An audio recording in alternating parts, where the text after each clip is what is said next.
Our next guest, Norm and I go back a long way. We started around the same time up in Canada, and obviously he's doing way better. But, you know, I remember one of the first times I ever saw him on stage, like, he was brilliant right from the very, very beginning. Amazing. Ladies and gentlemen, please welcome Norm Macdonald.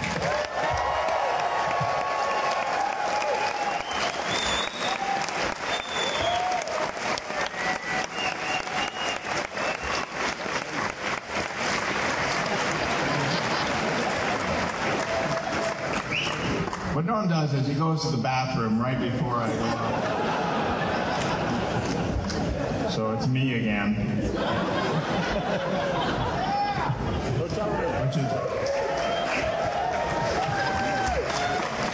It's like sex is over and you're still here, you know?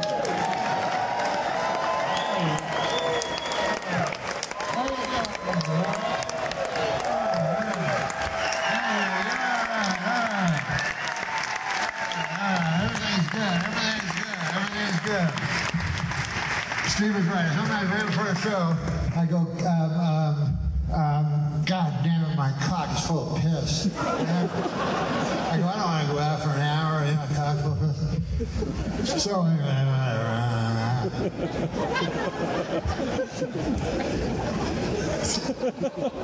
God damn, just in Portland to Oregon, these motherfuckers, they're so, what do you call people that fucking think they're better than everybody else? Whatever. We don't need to know all the words, but you know. So I get in the car, the guy drives in the club, right? He goes, we ain't got no racism in Portland. And then I'm driving, and everybody's white, like everywhere I live. So I figured I go, you know, it's pretty easy, I guess, to be not racist when there's no black people at all in your city. And then the guy goes, we got our share. The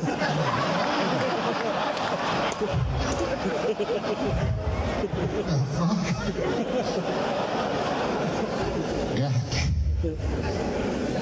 Why are all racists fucking cowboy? What the fuck am I talking about?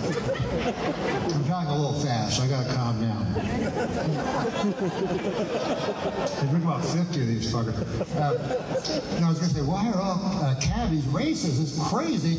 And I don't know if you've ever been in a situation, but you know, like I used to live fucking way in the suburbs and I have to take a cab with like 15 miles of like nothingness till you got to my place. So I get in the cab. Every time the cabbie would be racist. And then I don't know, what am I going to fucking argue with the guy? Like, somehow I'm on crossfire or some fucking thing.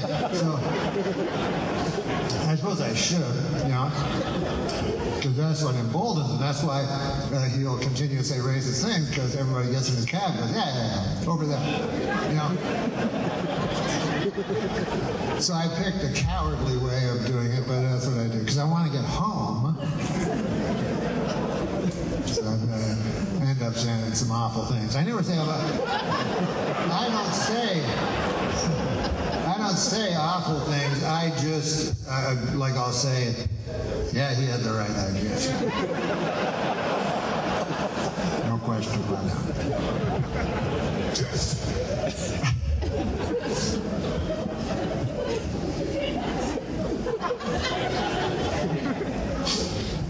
I came here left from Las Vegas, Nevada. I don't even know Las Vegas, Nevada.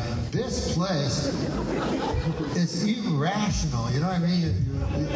It's such an irrational place. That's what's odd about it. And so I was on that elevator, and I'm going to slow down a little later. Everybody probably thinks I'm on coke, because I am on cocaine. So I don't blame you, you know, if you think I'm on coke. Man, was in Las Vegas. Now, I don't know if you've ever caught a whole, like you just hear a snippet of a conversation and it gives you a whole, you know what's happened, what's going, you know what I mean? A great deal goes on by just hearing a little tiny snippet. So I was on this, I'll give you an example. Like one time, I was walking past two homeless guys. One homeless guy says to the other homeless guy, he goes, when the fuck did you ever play goalie for the Montreal Canadiens? And I said, no. shit. You know, he wasn't going to stand for it. You ever have guys that just lie? Like, you know, ever know guys that are just fucking, what do you call them? Congenital, not congenital. They can't help themselves. They're pathological liars.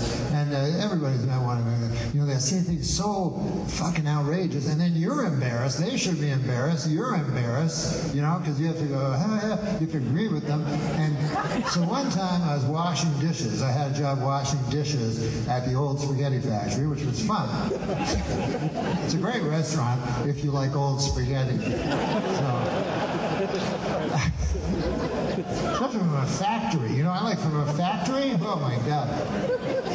So I'm washing dishes. The guy next to me is washing dishes, and I say to him, "Hey," I was in Etobicoke, and I said in Canada. So I said, "Hey, Bruce Springsteen came to Toronto on the weekend," and this guy goes, "Yeah, I partied with him," and I'm like, "Oh yeah."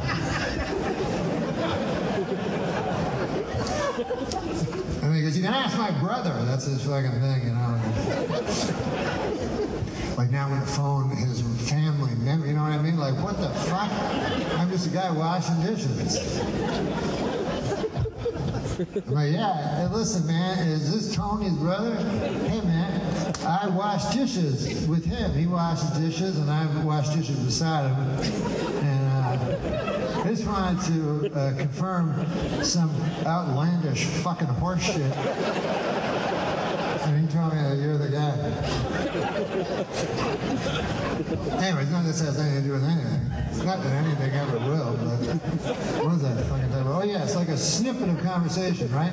So I'm in the elevator in the casino in Las Vegas. I'm going down to the floor. Now, in Las Vegas, people go to Las Vegas all the time, and they go there with systems. You know, they're going to break the bank. They're going to beat the casino, you know?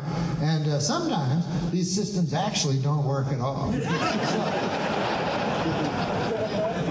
I believe that I, just by a snippet of conversation, was witnessing the unravel of the system, because there was a guy and what I presumed was his wife, and they were standing there, and the guy turns to what I presume was his wife, and he says to her, "I don't give a fuck what I said, give me the money," like that. I said, "What is this?" He had a system, wasn't working out, and he was calling an audible. He was going to change the system to taking all the rest of the money and betting it on red, and then winning that, and then returning to the system. I bet on red. This again shows the rationality of gambling. I went to the floor, you know, the pits they got, and I walked by the roulette table. I put $200 on black, and it rolled, and the silver number landed on red, and then I said, "Fuck, I almost picked that."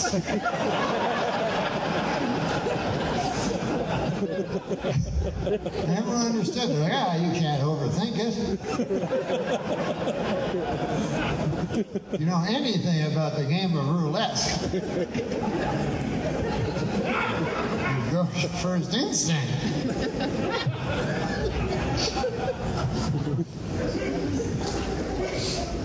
Everybody says that they're lucky in casinos. What the fuck? Come on, who the fuck's lucky? What about when it's lucky and they're like, I'm really lucky, and then they're really stupid girls with big tits. You're like, oh, you're lucky? I wonder how that happened. You say you won at the end of the week, you know, you come out loud, That one's a fucking puzzler. Hey, what about this? Their crazy slogan. You know, every city has a slogan. So their slogan is, whatever happens in Vegas stays in Vegas. And other places, you know, will have like you know, if it's Atlanta, Georgia, their city slogan is like, hey, you like peaches?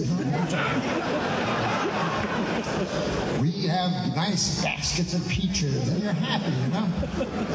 Virginia's for lovers, you know, things like that. But Vegas, it's like, hey, listen.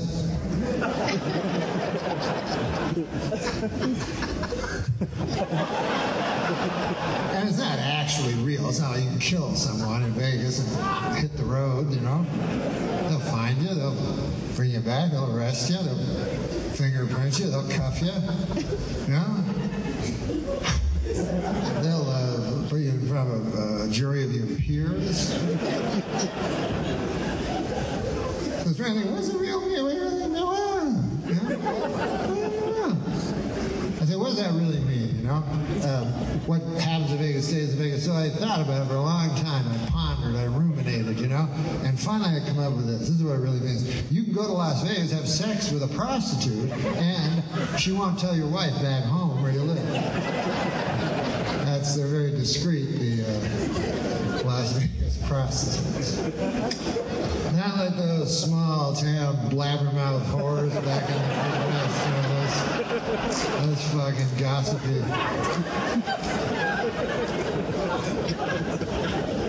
Down the beauty parlor with that pale blue thing over their head and shit. Now, you're Angus McGregor's wife. Oh my God, small world. You took a shit on me last night in exchange for cash. Small world indeed. Hey. It's funny people say small world, but you almost never say it. It's almost never applicable because it's not true. You know what I mean? It's like you meet a guy, you're in Paris or some fucking thing. You go, hey, I'm from Madison, Wisconsin. The guy goes, I'm from Madison, Wisconsin. Oh, small world, but it doesn't have an M. You know, it's usually like, hey, I'm from Madison, Wisconsin. What about you? I'm from here, France. Wow, this is a fucking big world, man. This is a giant globe we live on. Large, big, very large. People hardly come in contact with each other as it happens. And I took an airplane here. It was scary because there was turbulence, you know. And I don't know if you like turbulence. Who the fuck likes turbulence? What kind of question is that? Am I retarded? I gotta get myself together. Nobody likes turbulence on planes, of course. I get afraid. I get scared. You know what I mean? I get scared. I try to do the best that I can. Like here's the thing. I haven't listened for a long time, so I heard a new one that I hadn't heard. There's one where the oxygen mask falls down. They go, if your oxygen mask falls down, make sure you put it on yourself first, and then put it on your little child. And I was like, that was my fucking plan the whole time. I'm laughing to everybody. And but here's the great thing on a plane. What I always do, I sit in the exit row, and it's fantastic because you get like a lot of extra leg room, and all you have to do to sit in the exit row is to lie.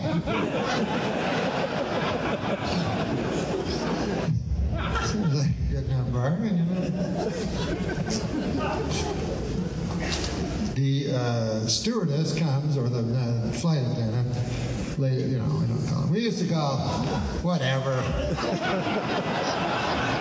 I can't keep up, but we used to call the ladies on the airplane stewardesses. If they were flight attendants, if they were a lady, they were stewardess, and if they were a man, well, you know, yeah. So it was a bad time, you know. Hateful time. How is everybody so hateful back in the day? Like my dad was old when he had me. I was 50. He fought in a motherfucking war, right? So to me, that gives him a pass. Whatever the fuck he wants to think. He can think anything he wants. Guy was in the fucking war.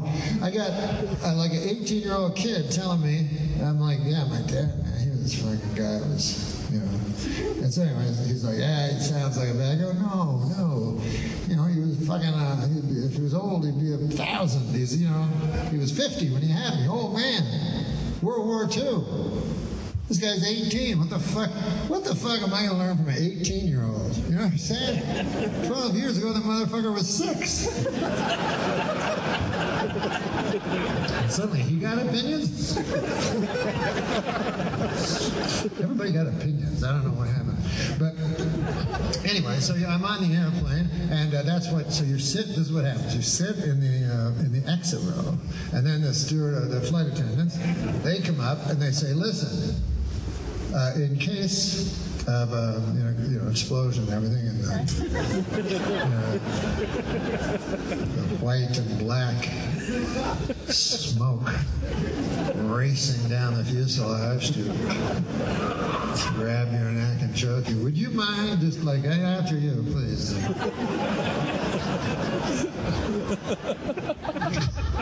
Then you go, yes. Yeah, I'll do that.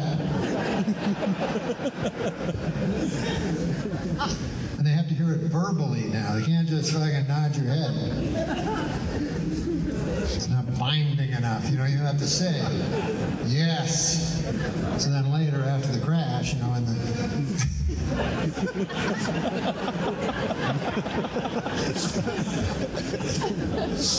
But anyway, as I say it, I go, yes. Of course, in real life, I'd get out before my mother, I'd go, yeah, back you all apart. You've left a full life. I still got shit I used to be on the TV. I'm fucking one. You know what the fuck?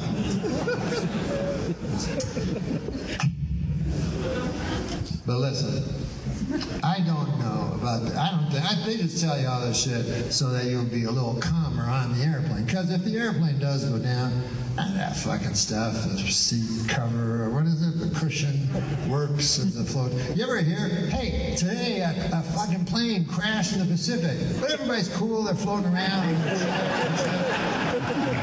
Luckily, they listen to the lady or the man, and people are listening.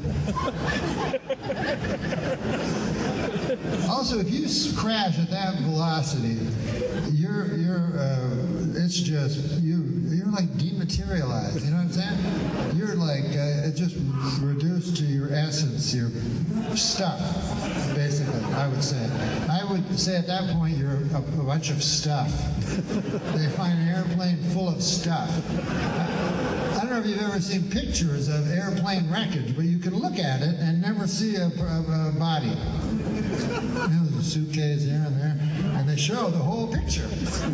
So I don't see one fucking person. It's because you're stuff.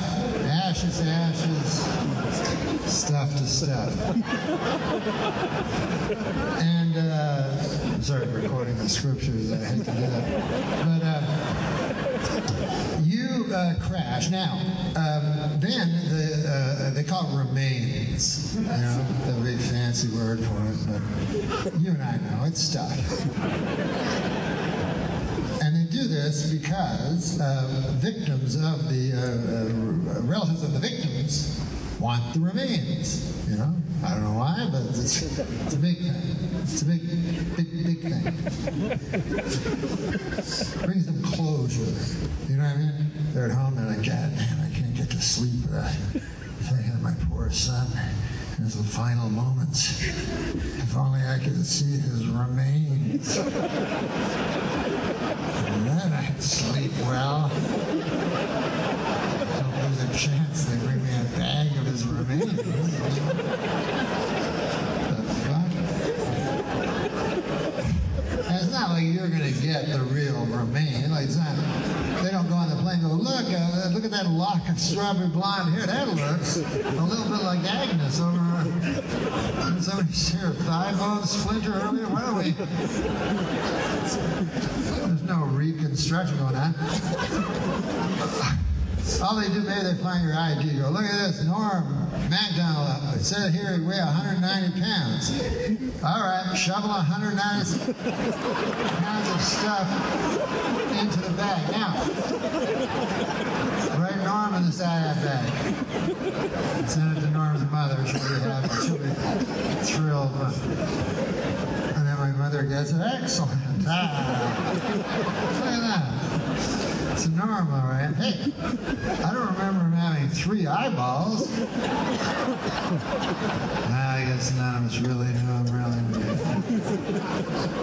Who can know another man at all?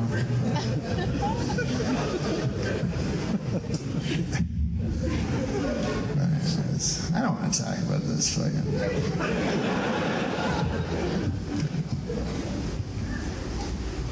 You can do some things to try to avoid things. Like, for instance, like try to avoid flying over the Andes, whatever you do, the fucking Andes. Because then, for some reason, you survive. So that you can grapple with cannibalism, you know? It's a nice little fucking trick they do, you know? And so then you're up on the goddamn, and now I'm against cannibalism. Anything, if you know anything about me personally, you'll know. You know, check out my fucking web and all that shit. I am against cannibalism. I talk about it everywhere. Not here. I'm not going to. This is a bully pulpit, and I refuse to use this. And also, I get people when they're young. Like you guys, you've already have your beliefs on cannibalism. I'm not going to change your minds. I get the young people, the high school. I go to high schools. I go to high schools across this great continent, except for Mexico. I don't want to go to Mexico. But Canada and the United States. So across this great continent, except for Mexico, I don't want to go there. I go and I speak to the youngsters, you know, about cannibalism. And mostly I let them know, I go, you know, it's not cool, you know, if you're a cannibal. You know, I'm not going to lie to you. For a while, you're going to be looking, you know, you ate a fucking guy in the algebra class, you know. People will be talking about you, but in the long run, you know, it's a blemish on the old CV.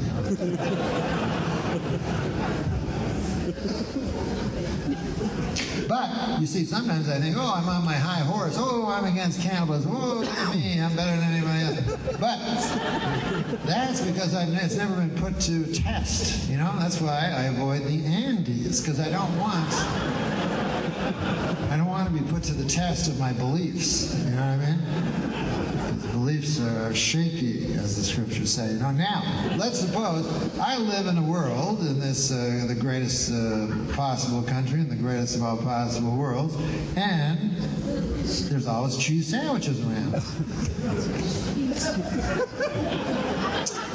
So I don't have to eat a fucking person. Now, the Andes, they don't have cheese sandwiches, they don't have vending machines, I don't know. If you want to make a fucking fortune, you just go to the Andes and put up a fucking vending machine.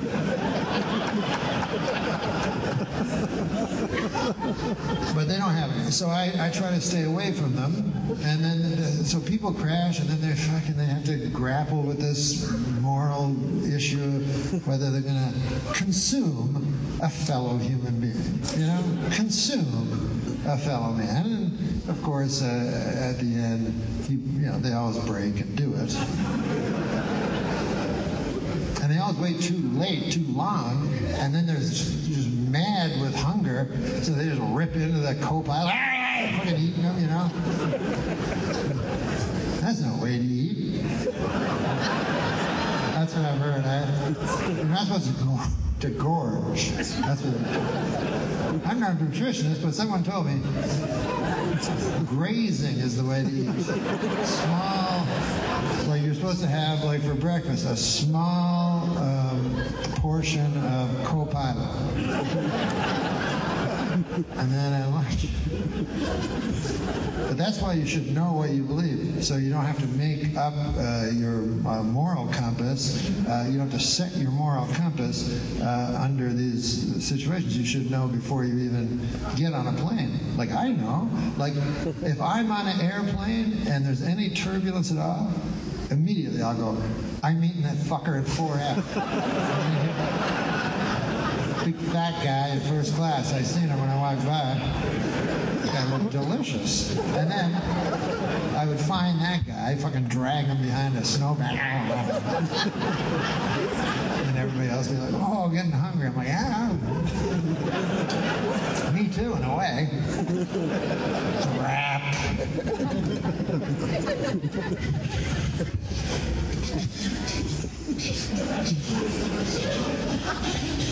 Well, D.C., you know what D.C. stands for, right? District of Columbia. And I'm telling you something, man. This is a fucking great district. My favorite one.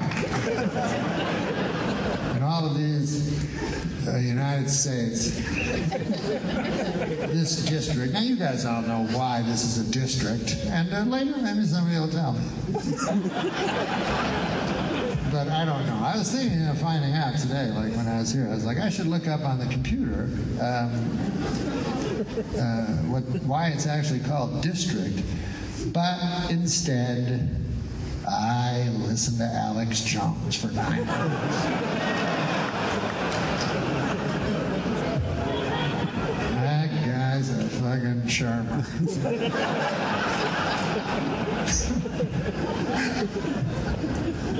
Listen to Alex Jones, a fucking madman. It's like 37 billion views. I'm like, huh? What? Anyways, big election coming up, you know, the presidential election for the president of the United States, who lives here. And, you know, President Trump, I want to say William? Donald Trump. And this guy, what an operator this guy is. I mean, I don't like to get too political on my shows or anything, but this guy's a real operator. I don't know, but the funny thing is, you know, now all these books are coming out about why he won, you know what I mean? Because it kind of surprised everybody, and now it's like Trump Nation, why did they, what on, I saw one book, Evident, there's one called Evident, like that. That's all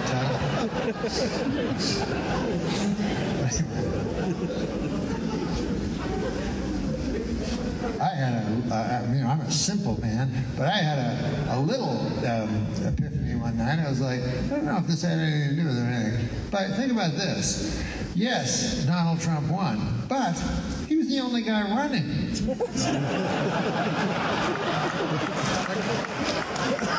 I don't think enough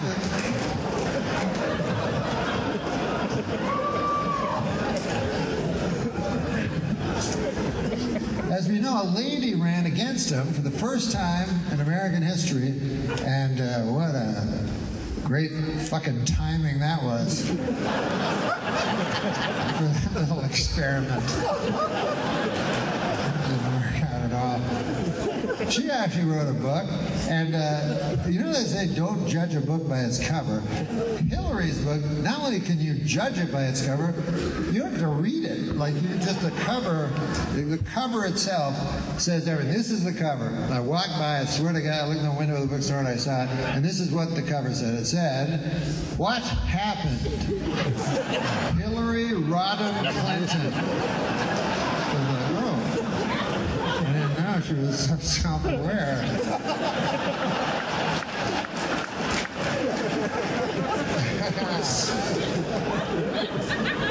Because that's what it was. I don't care what anybody says.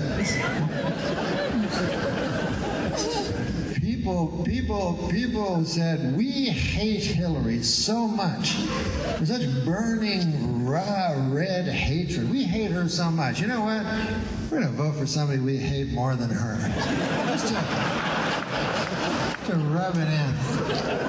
There's some fucking guys. Funny hair. Don King. Is that what I fucking picked up? Don King. Don King and Donald Trump remind me of the same guy. Oh, by the way, I do an impression of Don King. Would you like to hear my impression of Don King? All right, here it is. This is Don King, you know, Don King, if he lived in Japan. So instead of living in America, he lives in Japan. Okay, so here it is. Only in Japan, y'all. Only in Japan. Oh, Japan is so good. Only in Japan. Only in Japan. She's a motherfucking guy. This guy, I met this fucker. This guy is so charming. All you say is your name, and it's like a compliment. You know what I mean? Like I met him, he's like, Norm MacDonald, y'all. And you feel good. Oh, yeah, that's my name. And, but he was not charming when I first. This is what happened. I'll tell you this quick story. So I'm doing David Letterman, right? So this is my fucking comedic idea. I say, it was for one of my shows. I think it was the new Norm MacDonald show. And so I was doing it. And so I said, oh, here's an idea. I'll go and I said to David Letterman, I said, here's my idea. I'll go and I'll pretend that I don't want to promote the show because it's kind of embarrassing. I'll say, you know, my manager's always telling me to promote, but, you know, why doesn't he promote? And here he is, and then the manager's Don King. That was the joke. So Don King says he'll do it because he'll do anything. So I show up. I thought this guy was the most charming guy in the world, and then I met him in this little room, and ooh, I don't know if you've ever sensed evil, but goddamn, and he was no like, oh, none of that. And he was like, crossed his hands, he had all his jewelry and shit, and didn't look at me. And then there were all these Nation of Islam guys. Nothing to make you feel more comfortable than 9 Nation of Islam guys standing there. So they were all standing behind him. And then he goes, yeah. And I go, oh, ha, ha. And I'm thinking, just abandon this. And I go, here's the thing. I was thinking, you know, I'd pretend I'm modest and shit, and then you come out and you go, hey, it's good, you know. And he's like, who are you? I'm like, I'm Norm MacDonald. He's like, so he writes it down. And then he says, all right. I said, hey, I thought of an idea because I'm going up against the show. There was a show at the time called 60 Minutes 2. It was 60 Minutes was on Sunday, and then 60 Minutes 2 was on Tuesday. So I say to Don King, I go, hey, I think it'd be funny if I said, oh, Don, you're saying how good I am, but remember, I got tough competition. What about 60 Minutes 2? And then he says, what's 60 minutes? And I'm like, oh. So I just want to get the fuck out. And I go, it's just a program, you know.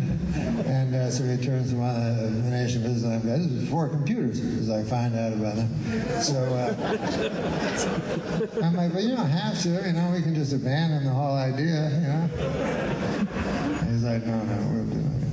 So I'm with Letterman, I'm fucking so scared, you know, I'm like petrified, because he doesn't know me, he doesn't know the idea, nothing, you know. And also he had just fixed a fight, so Letterman was angry at him. So Letterman didn't want to have him on. Now Letterman hates me, but I'm afraid not to have him on because I'm afraid he'll murder me or have me murdered. And so he goes, so anyways, I go, hey Dave, we do our little fucking shit. And I go, I think my manager, since he's always the one that's telling me how I should promote things, and he gets 10% of my money, why doesn't he promote me? And here he is, my manager, Don King. And so Don King comes out with his 2 little American plays. The place goes fucking crazy. Like nuts. And then he does that stuff where he just says, oh, only America, only Norm MacDonald and David Letterman, y'all. David Letterman and Norm MacDonald. Norm MacDonald from Canada, David Letterman, America. And he takes a Canadian and only in America, David Letterman. And everybody's fucking going cheering, going nuts. So I'm scared, you know. And he goes, now you know that Norm MacDonald show going to be the best show ever? Norm MacDonald show is going to be the best show that ever was. Ever going to be the best show ever will be. And I go, well, that's nice you say. You know, playing my part, I said, nice you say, Don, but remember we have competition, you know, like we have 60 Minutes 2. And he goes, 60 Minutes 2? He goes, let me ask you a question now, 60 Minutes 2. Does that have Mike Wallace? I go, no, it doesn't. He goes, does it have Lester Stahl? I go, no, it doesn't have Lester. He goes, let me ask you this, does 60 Minutes 2 have Andy Rooney? I I don't know, Don, it doesn't have any ring. He goes, 60 minutes too? I call it 60 minutes who? Only in America. The Norm MacDonald. So out of evil. You know, because God can only work, you know, with evil. You know what I mean? And you can only make bad from evil because you only have evil to begin with, right? Everybody knows that.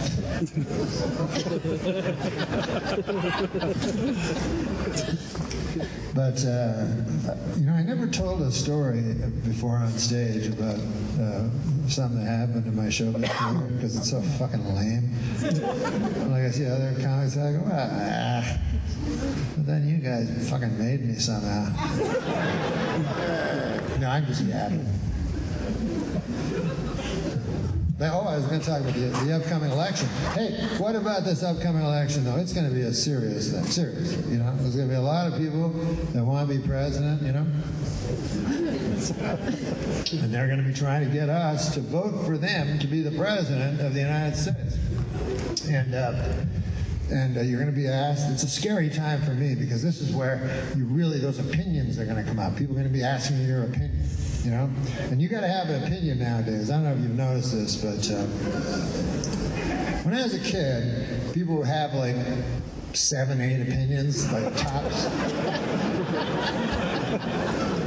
You know, most of them were about food and stuff, you know what I mean? Colors, like favorite colors. But now you're expected to have an opinion about every single thing that's ever happened or will happen or might happen.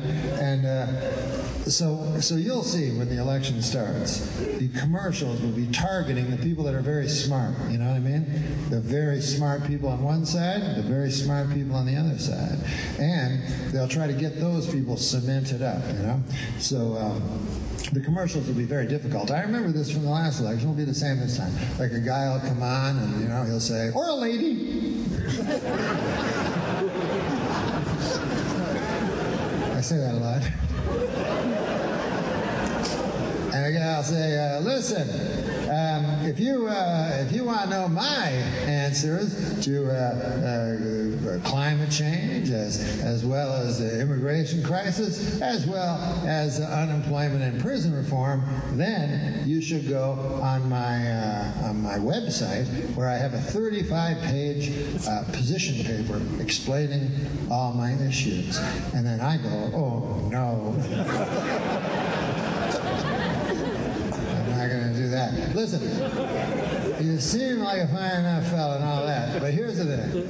I am not going to read your position paper on account of a guy told me earlier today that I just have the one life.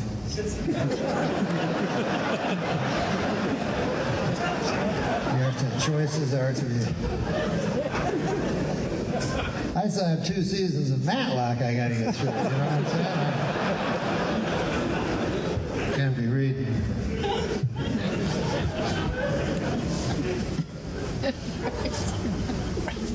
Prison reform is a big one. I've been hearing that a lot lately. This is something that I actually have an opinion on, because they always say, oh, prison reform, you know, the black people are put in prison for longer stretches than white people. Absolutely true. Black people use crack. White people use coke. Crack, cocaine is given much stiffer sentences. There's a wide disparity between races, and it's very, very tragic in our prison systems.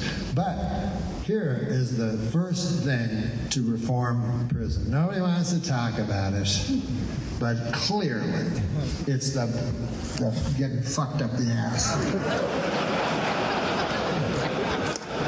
That should be right on the top of your fucking list. Because nobody fucking, you know if the judge never mentions it? You know what I mean? When it's, you leave that out. But nobody's at home going, God damn, I hope I never go to prison. I'll lose my freedom. It terrifies me, just the thought of that first night in prison without my freedom. That's not what anybody's worried about. It's getting ass fucked by another guy, a big guy. What about when people ask you, sometimes people ask you a hypothetical question that you may as well lie. Like, this is what sometimes they'll say. They go, hey, if you ever went to jail, you know, and a guy tried to ass fuck you, would you fight him or just let him ass fuck you? You may as well lie. You may as well go, I'll fight him. That's what I do. Couldn't be a worse strategy. Then the guy smashes your fucking head into that, you know, the top bunk has that fucking edge. And you're like, fucking shit, what the fuck? You're too blood and shit. And then the guy's fucking you harder up the ass, you know, because you hit him.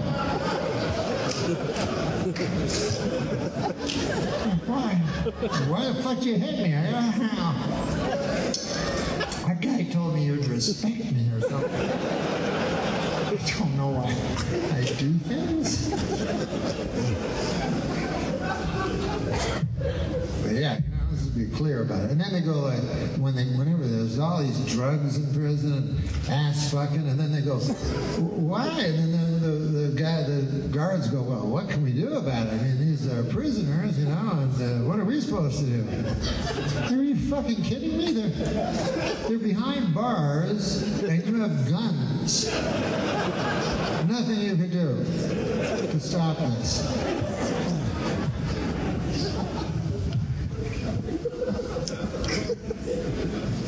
If I was fucking ass fucking everybody backstage, you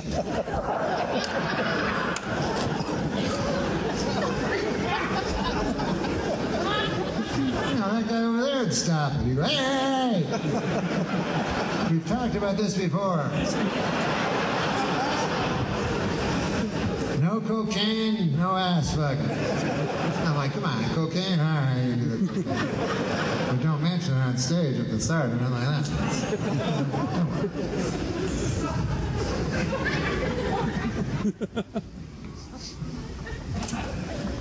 But anyways, here's an interesting thing.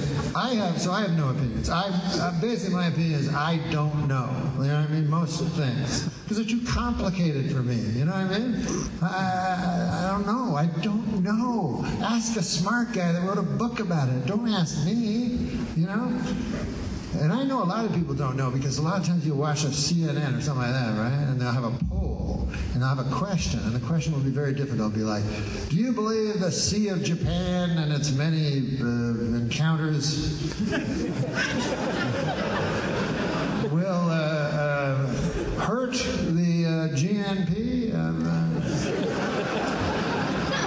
Polynesia? And then it asks you that question. Then it goes, at the end of the half hour, we will tell you what the results are. And then they show, at the end, they show a pie chart with the results. And that's cool. It looks like a pie, you know? And so there's the pie chart, and then wedges of pie shows the answers. And it's always like 45% yes, 45% no, 10% I don't know. So then I feel good about myself. I'm like, well, that's 10%. 10%. Doesn't sound like a lot, but this is a big country, you know? And so that's 30, 40 million people, you know? Depending on if the country has 300 or 400 million people. So that's a great number of people. And I'm not unproud of being one of those people. And I always answer those polls, you know, because I want my voice heard. You know? I'm a sucker for those polls. Every time I see them, I phone them up and go, hello, yes, is this the TV? Okay, listen to me now. You asked me a question earlier. And listen, man, I don't know what the fuck. I gotta be honest with you. But hey, I got a question for you. How about this? What did that second word mean? In your question, huh? What's that now? Oh. How about that? All right. Anyway, I better end up on that fucking pie chart, pal. I'll tell you that. I'm no sap. I'm on that guy. But here's the thing. the I don't know is, you notice that usually too, the yes and the no are always almost equal. That's what's weird about this country. And the I don't know, that's why when it comes to the end of the election, suddenly the I don't know vote becomes very important. Every single time. You know? It's like the election's tomorrow, and they go, we got to get those guys that haven't made up their minds yet, even though it's been a year and a half, and they don't fucking know still. How do we get them? And it's kind of a weird way to choose the leader of the free world. You know, a bunch of guys like me that don't know shit about anything. But there you have it.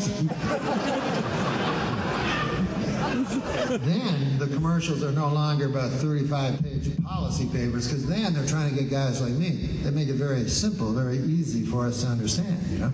Like a person will come on and go, yes, let me ask you this question. Do you like green? The color green? And I go, yeah, fucking right, I like green. Why? I go, well, so is this guy. And there's a guy waving. He's got a green shirt on. He's like,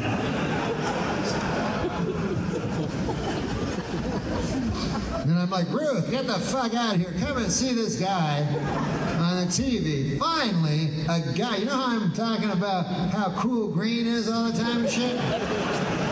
Here's a guy that has me, speaking to me. Ruth. Ruth?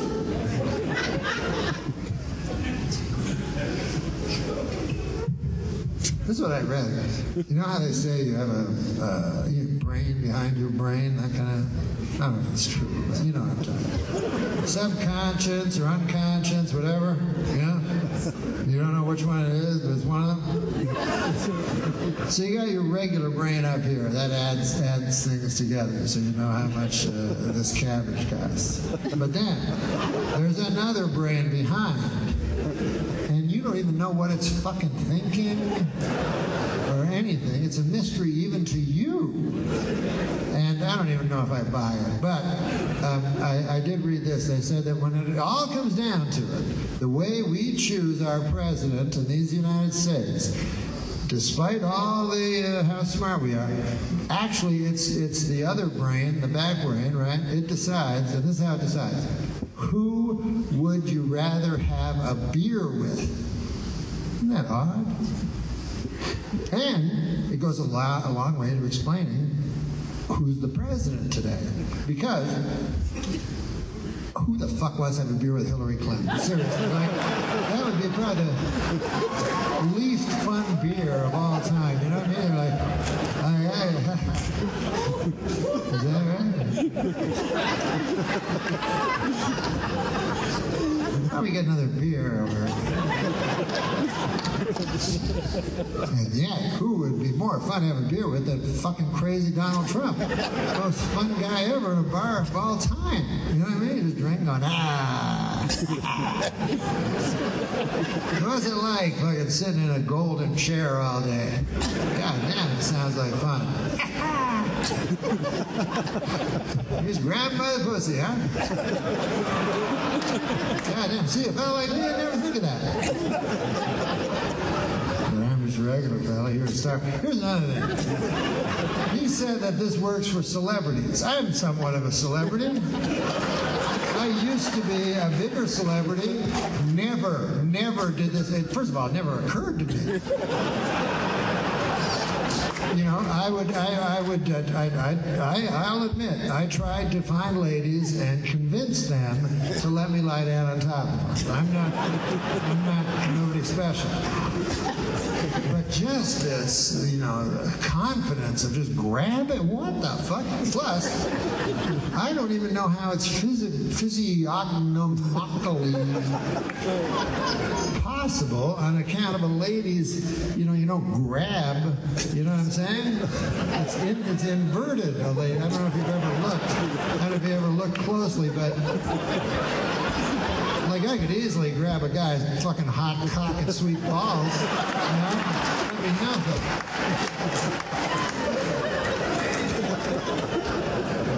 What the fuck is... I have a feeling feeling I fucking misused my fucking celebrity. You know what I mean?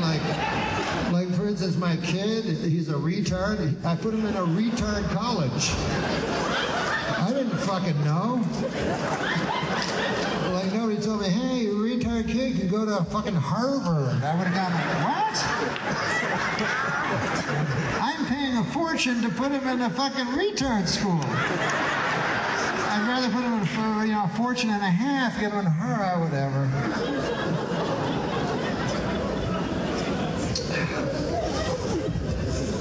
I shouldn't say retard. You know, I got actually in a little bit of trouble. I don't forget what happened. I think I got in trouble for not saying retard.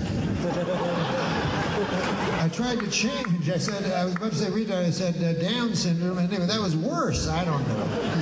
I don't keep up on the rules too. But isn't it supposed to be about context, you know? Context. Isn't that supposed to be important? So, yes, I would use the word retard, but here's the context. Here's what I would say. I love retards. So how on earth could that be pejorative? And I honestly do. I always have. I live in LA. I'm in an apartment. 4 apartments down from me lives a man and a wife and their 19-year-old son, a retard. I wanted this guy to be my best friend, this 19-year-old kid. And the parents didn't go for it. I wonder why. Such a cynical world, you know what I mean? Like, yeah, that's my type, a fucking 19-year-old retard. That's who I want to fuck, you know? The reason that I love retards, the reason that I envy people that other pity is because retards are happy. Everyone I ever see is happy. And isn't that what we want? Isn't that what all we want in life? Isn't that happiness? You know what I mean? And I'm sometimes happy, but not like retard happy. I mean, I swear to God, I'm not even joking. If there was a injection of retard juice I could put in my arm, I'd take it. Happiness, that's what I'm looking for. And that's what's so hard to find. It's hard to find. There's too much.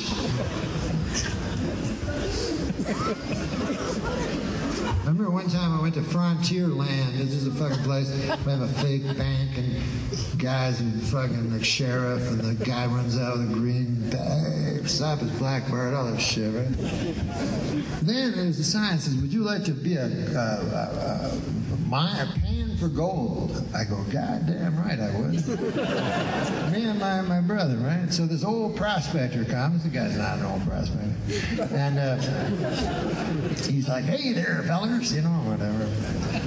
And we get there. He goes, you think you're gonna find some of the gold? And I'm like, God damn, you live down the street. I know who you are. Stop with that shit. So anyways, we pan. I don't know if you've ever panned for gold. So they put you in front of a trough, and it's water, sand with water, and then you go like this here, right? Yeah, and then through the screen, the water comes out, and then you're left with sand. So then, 5 minutes turns to 10 minutes, 10 minutes turns to 20 minutes, 20 minutes to, you know how time works. I don't tell you everything. But after a while, you're like, hey, prospector, I've been panning for a long fucking time, and it's sand. He's like, keep at it, fellers. I'm like, yeah. So anyways, finally, I remember this. It was into the second hour, maybe at 1 hour 10 mark. My brother sees something. He sees something. We don't even know to this day. We talk about it. It was like just a shadow of a glister of something that we took to be gold. And we were filled with such happiness. And that's what I think happiness is. I think in real life, that's how often happiness occurs. Most of life is sand. You're like, God damn, it's sand. I get tired of this. Ooh, what's that? So, meanwhile, retards are like walking around with big gold fucking bars, you know what I mean?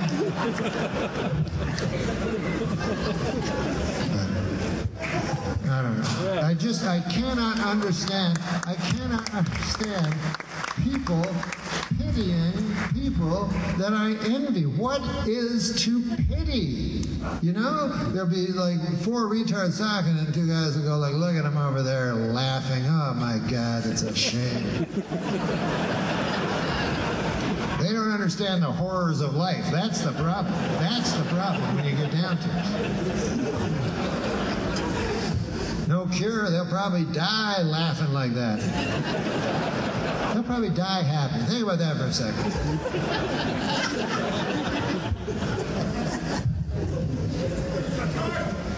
But, anyways, so I shouldn't say that word, and I don't care. I'll say whatever word, you know. Whatever you fucking want to be called, I don't give a fuck.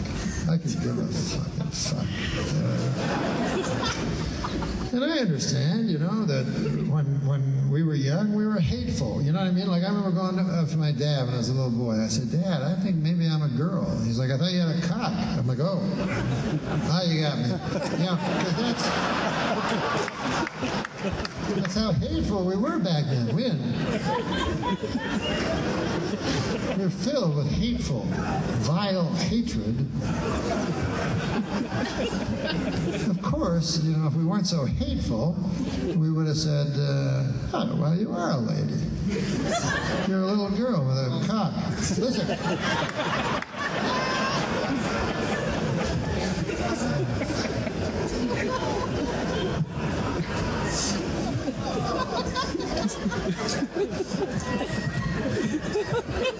We're talking about prison reform. Now, I listen, we've all done bad things. We've all done bad things. Not a one of us in this room is not without sin. But, and I've done crimes and sins, you know, and I hope maybe, you know, I don't know if you know, there are probably some of you that have never broken the law. But I used to shoplift a lot, you know. You know, even when I had a lot of money. Fuck it, I just, for the thrill of it, you know. Shoplifting is fun. You know what I mean? And, you know, I used to, you know, litter, you know, when I was, or sometimes I'd loiter, sometimes I'd loiter and litter at the same time. One time, manslaughter. I slaughtered a man. And here's the thing that I think we should talk with about prison reform. Do you know, because I've been studying prison reform very closely, you get more of a sentence for murder than manslaughter. Now think about that for a second. Hey, you murder a guy, if I can shoot him? You slaughter a man. You know, I know wherever I speak, I slaughter a man. It fucking takes a long time, first of all. I had to use this, it was called I came with my nunchucks with this fucking shogun shit, and it's all rusty. I'm trying to fucking slaughter him. It took forever, whatever. Everybody watching. As I was trying to slaughter him, it took like 9 hours or something. And people all came around watching and whatever. But let's say I was found guilty because, you know, you never know. Maybe you don't know what the statute of limitations is on manslaughter. It could still be, I still could be, you know. But this is, I have it ready. You know, if I've ever called out for manslaughter, I'll take my medicine. You know, I'll get up and go, first of all, I want to, you know, say sorry to all the people, because everybody knows you're guilty. Because it took so long. Even the judge is saying, I saw it, and I'm going to live near, but my friend called me and said, you got to fly out here. Guy's slaughtering a man in the middle of the street. I really should have recused myself. But, so I go, listen, I want to say sorry to the victims of the slaughtered man, first of all. And also, though, I'd like to say sorry to the slaughtered man himself. Those guys never seem to get apologies. Ever notice that? It's always their relatives. What about the fucking dead guy? Maybe apologize to him. But anyways, I'd say I would like to throw myself at the mercy of the court, say, yes, I am guilty. That's all I've got to say. I'm going to try to be the best person I can, maybe rehabilitate myself in prison, and also I'm a lady. I wanted to tell her that. Because I've always known it ever since I was a little kid, you know. I was like, hey, I'm a lady, you know? And, you know, all these people, oh, you're not a lady, these hateful people. Meanwhile, I was a lady the whole time. So, I know you, Judge. You're a good guy. You don't fucking hate people, and you know I'm a lady. I just told you. So if you could just take me to the ladies' prison, I'll serve my time. I believe I'll be popular, quite popular. Maybe more popular than I've ever been in my life. These are the things that are in prison reform. I'll tell you this too. You know, the Me Too, which I think is a very good thing, but it seems to be going after certain things, and then certain, it's like compartmentalized. First, the music. Then, I don't know if they've even gone to music yet. You know, first the entertainment moguls, then this, and then the comedians, then. But let me tell you something. When they hit the prison system, boy, they're going to find some bad stories, man. Ronan Farrow will have quite an exclusive on his hands. Because as we all know, rape is a crime of power, you know? In prison, rape is how you get power. So if you're the most powerful guy in prison, that means you're the biggest raper amongst all society. Like, you'll walk down the prison, and then everybody in hushed tones will go, ah, there goes Shane. The raper's raper. That guy rapes other rapers. God damn, Shane, something. So as bad as our system is, and I know it's filled with terrible, you know, inequities for ladies and everything like that by the people in power, I hope we never change this patriarchal system and replace it with the one they have in prison. Because, you know, like, imagine if you're at your insurance company, right? You're working at an insurance company, and then you go, hey, anybody notice anything about Shane? Shane has been working at the insurance company now for 3 weeks, and what about this meteoric rise to power he seems like? I mean, 3 weeks ago, he was hired as a janitor, and now he's the vice president in charge of telling other people what to do and shit. How the fuck did that happen? And meanwhile, we know how it happened. Jane just rocking around.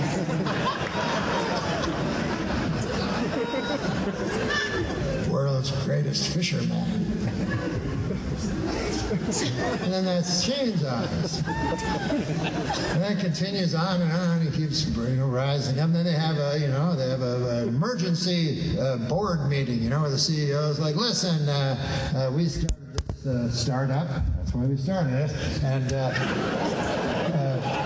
some 8 years ago here in Silicon Valley, and by golly, we just started with a dream. I'll keep going. I'll keep going, Shane.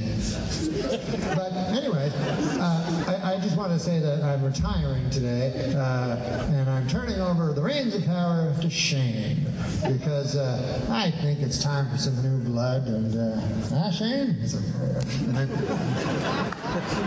I'm going to clean out my desk. That was the agreement, Shane. Remember we had that agreement? And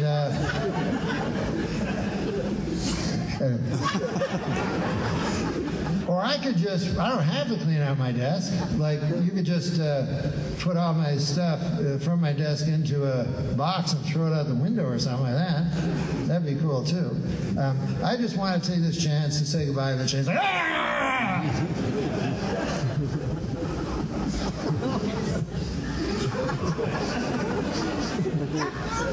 Minutes.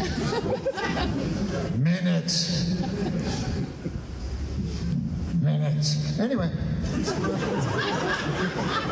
first of all, the Dow Jones would plummet. This is not an answer. This is reactionary. In many ways, it's worse than what we have with the patriarchy. Fuck, I hate this patriarchy. You know what I mean? There's nothing I hate worse than white men having power. Wait, why do I hate that?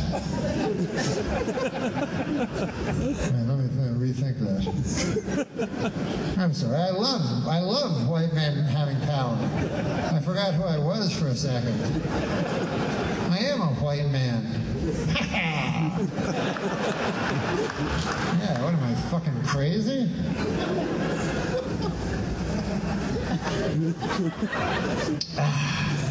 Well, listen, I work for every goddamn thing I ever had, you know? I had a tough, not tough, I mean, I'm not complaining, but when I was young, my dad set me up as he was a hedge fund manager. And I was 15. And these motherfuckers, these other hedge funds, man, they made me feel bad, you know, because they were pulling in whatever, $30 million a month or whatever like that. And I wasn't, you know. And I was like, you know, whatever, you know, I'll get stronger from it, you know, because I believe that which does not kill you really makes you weak. And then the next time, probably kill you. You know, it's funny how wisdom usually isn't wise at all. What about you? Ever think of something wise? You know what I mean? Like you go, I can't think of anything off the top of my head, but you go like, opposites always work, you know. Less is more. Yes, that's right. Is? Not less was less. But you know what I'm talking about, wisdom. And I believe the greatest repository of wisdom in this nation can be found on cups. Sides of cups. So I'll go to a cup store and I'll just fucking look at it. I'll go, God damn, that's true too. I read the scriptures and I go, I'm going to buy all these fucking cups. Just have them all over, read them every day. Fucking, I'll remember them. And then I don't remember. But listen, we're getting a little away from the point.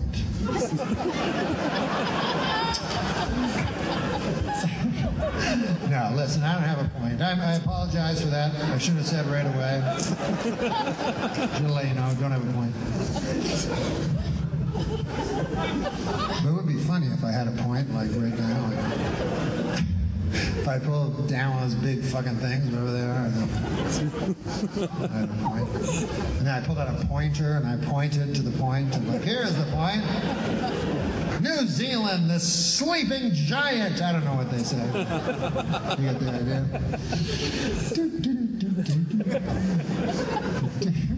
I'll tell you what I like, man, because I don't know a lot of stuff, right? Never got a good education, all that stuff. But it used to be I couldn't, like when I was talking to somebody, right? I would have to.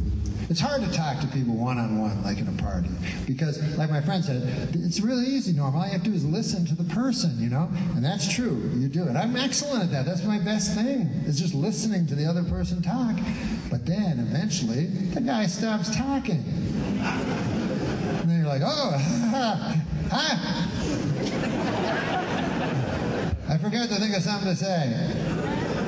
I'll tell you what, you keep talking, and then the next time you stop, I'll have something to say. So what you have to do is two things at once. Yes, you listen to the guy, but if he says anything that you have any knowledge of, right, you keep that in your head, right? Like a guy gets, maybe he talks about Star Trek or something. You go, hey, wait a second, I know something about Star Trek. As soon as this motherfucker stopped talking, I'll to say that cool fact I know about Star Trek. Excellent. Doodly-doo, doodly-doo, doodly-doodly-doo, doodly-doodly-doo. So this is peace. Somehow a guy changed the subject. You ever have that? And then he goes, anyways, the thing with the Panama Canal. You're like, oh! No, wait, listen now. Hold on here a minute. It's very interesting what you are saying now. But what about then? Remember then? Anyways, you were talking about Star Trek, and I was just put in mind of a thing that I wanted to let you know. We all know about, of course, Captain Shatner and Dr. Spock, you know, the half man, half volcano.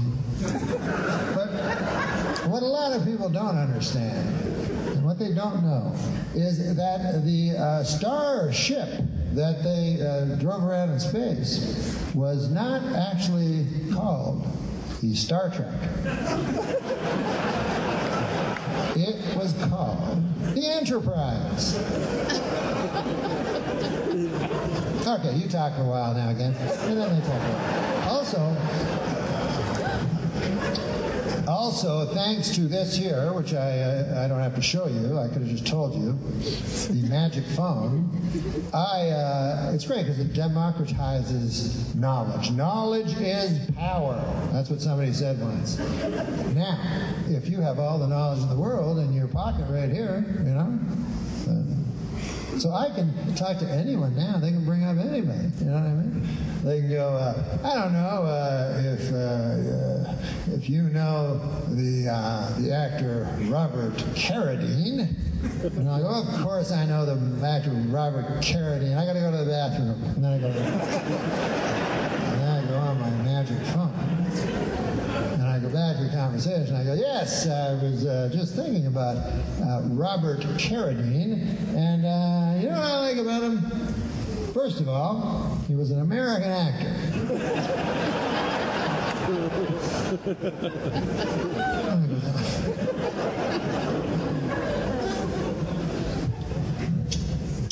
I'll tell you one thing.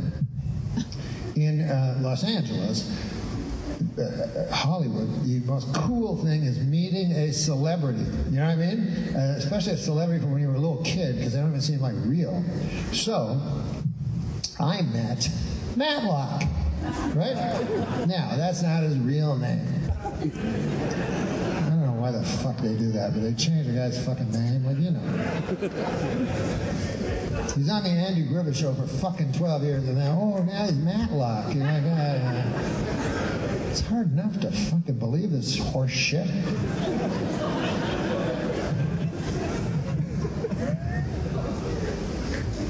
Sometimes they'll have the actor's name, then the character's name, then another character's like, I remember when I was a kid, there was a show was called Hawaii Five-0, and not the one they have on now, but the old one. And so these were the credits, right? I remember me and my brother laugh every goddamn time. The credits were like Jack Lord as Steve McGarrett, and another guy as another guy. And then, right at the end, they go, and Cam Fong as Chin Ho. You're like, what the fuck?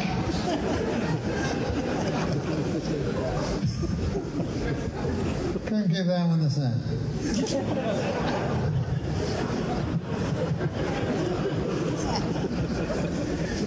I did see that. I remember this really racist thing once. I was watching, they had a show called The Green Hornet, right? And so the Green Hornet, he was kind of a ripoff of Batman, you know? Because he also had a youthful ward. I don't know what a fucking ward is, but somehow this word ward, which you've never heard before. Then you watch the Batman show, and the guy's played by Burt Ward. You're like, whoa, what? No, that doesn't matter. But so he was a youthful ward. It was a complete rip-off of Batman. So anyways, the Green Hornet, you know, Batman is Bruce Wayne and Robin is, I don't know what the fuck his name is. Burt Ward, no.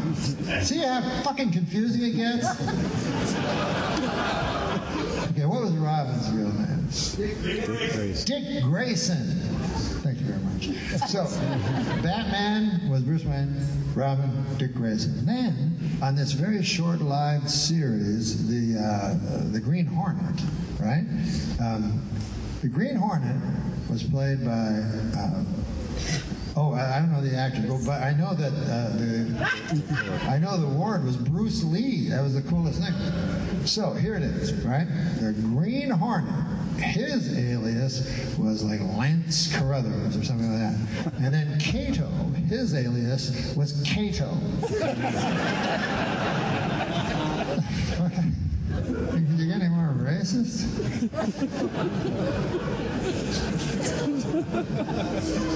They go, hey, Chinaman. That was their big insult. They do that in Kung Fu, too. Hey, Chinaman. Every pejorative is horrible, but I think some are worse than others. And I don't know, to me, Chinaman? I mean, I don't know. What does that mean? Doesn't it? To me, it means man from China. I don't know how you get that upset. Anyways. We've gone away. You know, first of all, the show ended about 20 minutes. But besides that, we've gone astray. We've gone astray from the points I wanted to make. I wrote these fucking things on the paper, and here's the thing. I got no memory because I'm an old man. And so I wrote, this is new stuff I wrote. So I'm looking at big fluffy dog, it says here, right? I don't know what it means. Like I remember a few weeks ago, right? I was in the dog park with my dog, and a big fluffy dog came over, and then something happened that was really funny, plus super relatable, like it's happened to all of us. And I write down on my little, I have a thing, notes on my magic phone, I wrote down, big fluffy dog, like the worst 3 words I could have chosen. Anyways, that's gone. Too old, man, my memory's gone, I can't remember shit. And I'm almost, I bought this jacket. I mean, I went to the fucking store at some point and said, that looks good. Like, usually I would go, God damn, I should get that jacket for my father. So he can be buried in it or something, you know what I mean? Instead, I'm like, that looks kind of snazzy. It's gray, but it's also got a little tiny thread of green or something. You just get old, man. And nobody tells you, you know. But it's better being young. That's why I don't listen to no young person, because what the fucking young people tell you? Nothing. Not a goddamn thing. Because I think what young people forget is, they go, I'm young and you're old. And I go, yeah. But I was young and I am old. You are only young.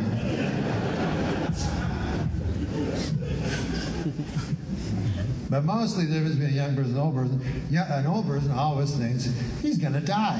You know what I mean? Like, you wake up, like I wake up and go, hey, I'm not dead. Maybe I won't die today. That'd be a fine day to not die. That's why I like sunsets so much. Look at that. The sun is dying, but I'm not. Excellent. But stuff that you never think of, like when you're young. But like now, for instance, I don't know if you're old, any of you guys, if you ever gone like check, like about 4 times a day, I will check the status of my left arm. I'll go, what's going on here? Something wrong out there in my left left arm. You know, you don't want to race to ER and go like, I don't know, something. But don't drink, you know, quit drinking too much. Never really had a drinking problem, but it's just as an old person. Also, you know, I'll tell you this, like when I drank, I got tricked. Like I drink beer at first, right? And then they came out with these things called shooters. They even still have them. I don't know. They were little things, taste like candy, right? You go, fuck, I can drink 100 of these. And you can't. It turns out you can't. They're just little. People come with trays. You go, oh yeah, let's have some more of that. And then you're like, and your fucking wallet's way down there. And you're like, you can't get all the way to the ground. And anyways, then I would take because I don't drive, I'd take a cab home, and I just put my head out the window like a dog, you know, trying to get oxygen, so I wouldn't die, barf and die and all that stuff. And then I'd get back to my apartment, so I just felt, even if I died in my apartment, I didn't give a fuck, as long as I was in my apartment. And I'd go in, and I'd go into the bathroom, and I would lie down, I'd put my cheek, my left cheek, I'd put it on the cool linoleum of the bathroom. I go, God damn, that feels good. It's so cool on my cheek.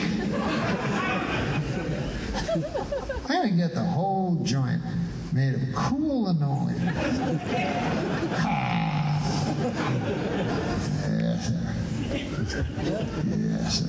I had to quit, actually, because when I was on the road, it became too difficult. Because when you go do stand-up on the road, right, you do stand-up, but then you have to wake up early in the morning to do morning radio for the next day. So you're up all night. Then you have to go home, you know, try to get some sleep and go on morning radio.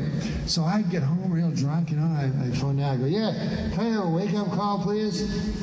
For 7 o'clock. Oh, it's 5 to 7, huh?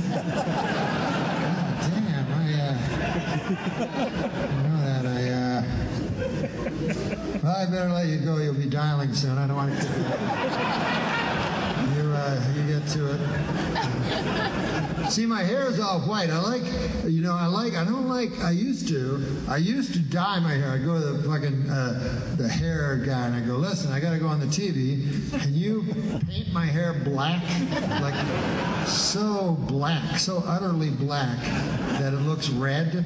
Is that possible? And you go, we have just the thing. And then I was like, what the fuck am I doing? Like, God or nature,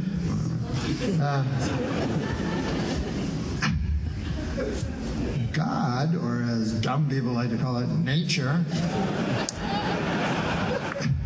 God gives you fucking signs, and one of them is, they go, listen, I'm going to make your hair white, like, you know, white, like death. Make your hair white, make your fucking skin all wrinkly and shit, you know, like a dead person. And your eyes will melt. If you live long enough, I'll have your eyes melting. So I want those clues. It's his way of saying, you know, get your affairs in order. You know what I mean? Like, the scythe is coming, and you will fall before it, as the hay before the farmer.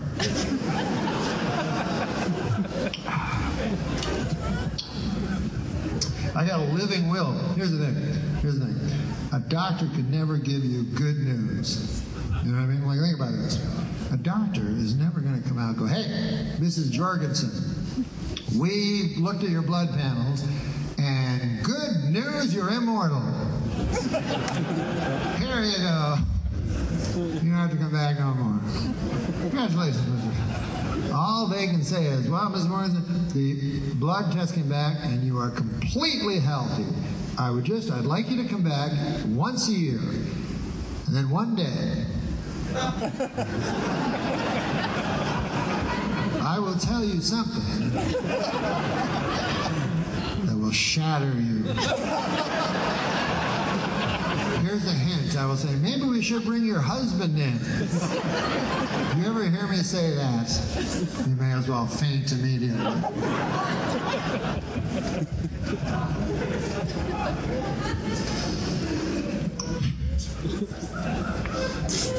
So anyway, that's what I got done. I got a living will made. Now, if you guys don't know what this is, you should get it done. It's in case you fall into a coma or anything like that, and you are unable to say what you would like to have done because you can't speak, because a coma takes away your speechifying. So you write down what you would like to have done. And mostly it has to do with a plug. Pretty well, it's just a plug. I hate to be the bearer of bad news, but, like there's 700 people here. I would say maybe 4 of you will be plugged into the wall at some point in your life. I mean, I don't know. I'm just saying, for sheer statistics. Sometimes they do that with crowds. I look out and go, there's got to be 4 child fuckers here.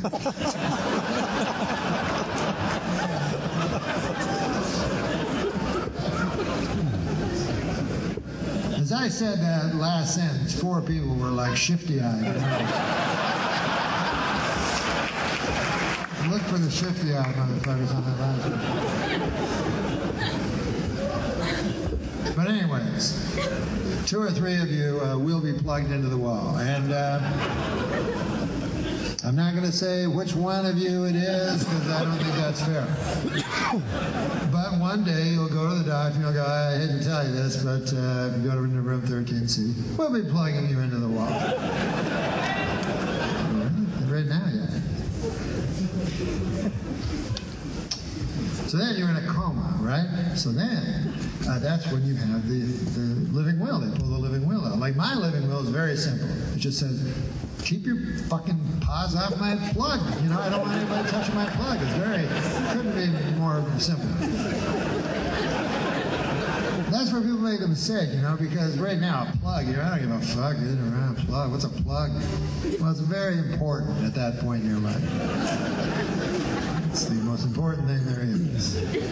And if you don't decide, if you don't write it in the living will, then what happens? Your family decides. I wonder what they're going to decide. I don't know, maybe the thing they always decide every time, ever.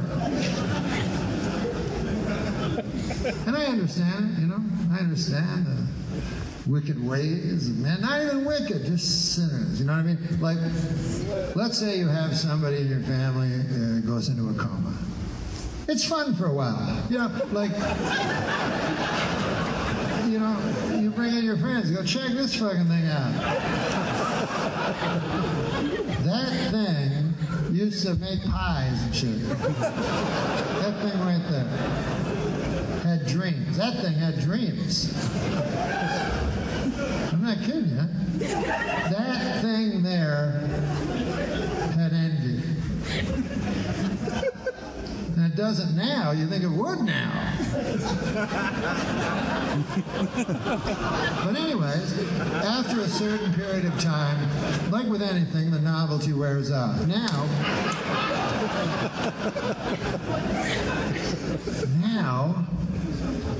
you have to go and visit them, and so I understand. Do you know what I mean?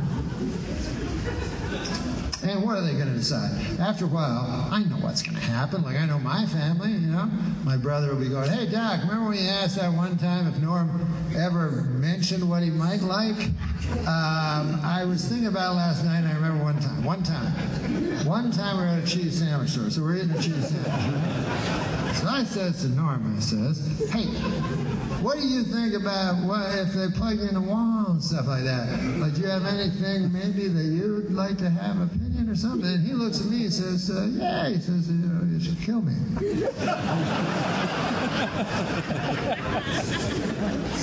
And then we can all go back to our regular lives, right?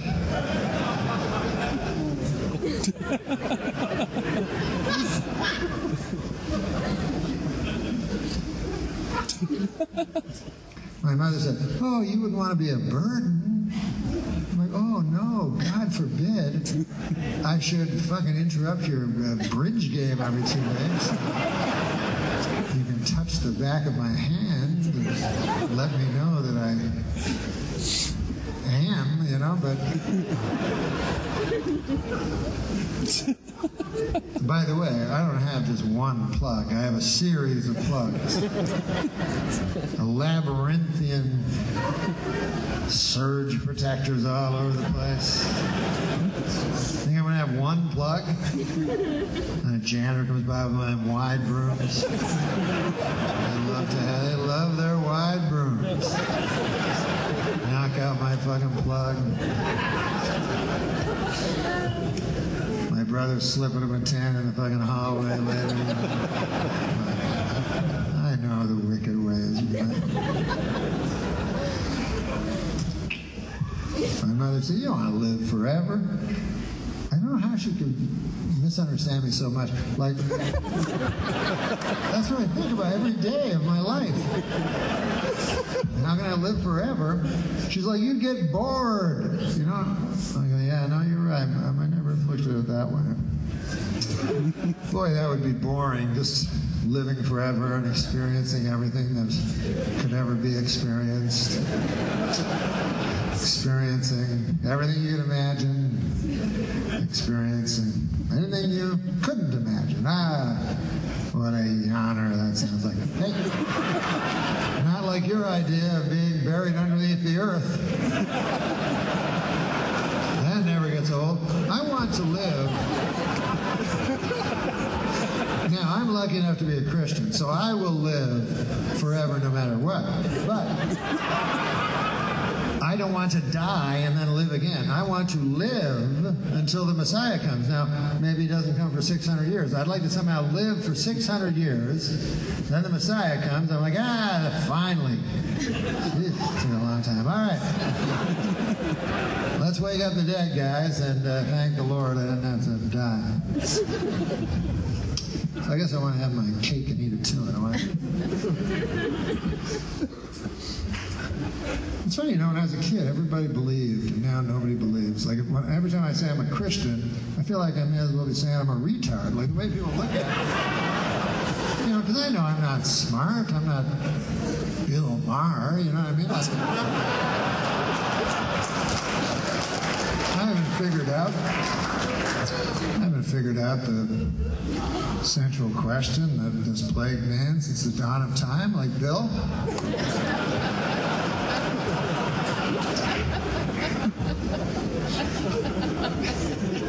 And, you know, my faith is weak.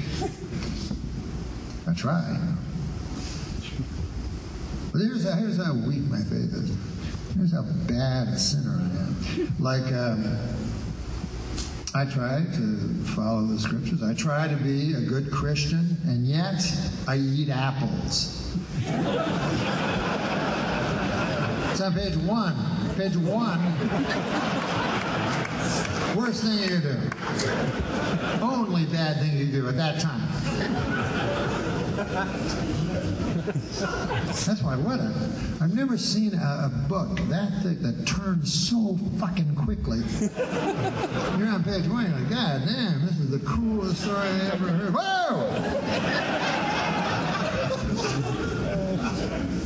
Page 1. Very simple. Guys like, all right, you get the garden. Now people think of that as a garden. It's not a garden. It's everything you could ever want. Everything, you know.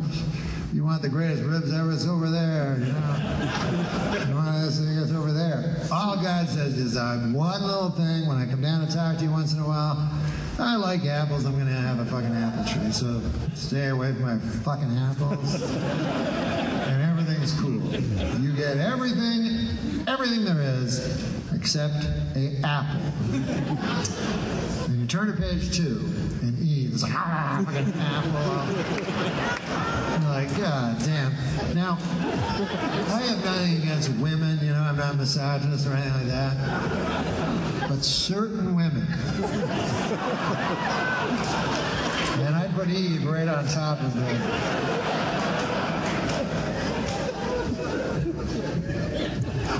Imagine you're Adam, you know what I mean? On page 1, everything's fucking going good.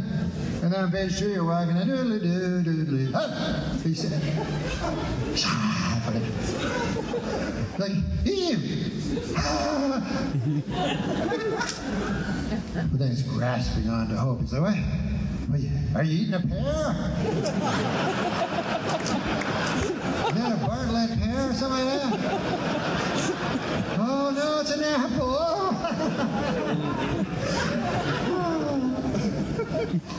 Oh. No, of course I still love you, honey. Oh, I still love you. Because he's got to still love her. She's got the only pussy in the whole world. You know what I mean? At this point, he's like, oh, great, I got to go fucking live in the goddamn land of Nod. That'll be fucking fun.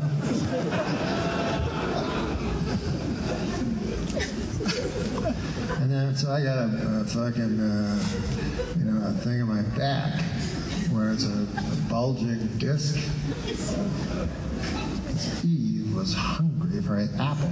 And then you go, well, why did you? And Adam's like, hey, why'd you eat the apple? And we just say, what's that? Oh, a snake. Oh, snake told you. Well, now that you've explained that. Fucking snake. Come on, man. Do you ever believe a snake? Hey, you could be the biggest atheist in the world. What do I know? I don't know what's right or wrong. But even if you're the greatest atheist that ever lived, would you ever believe a snake?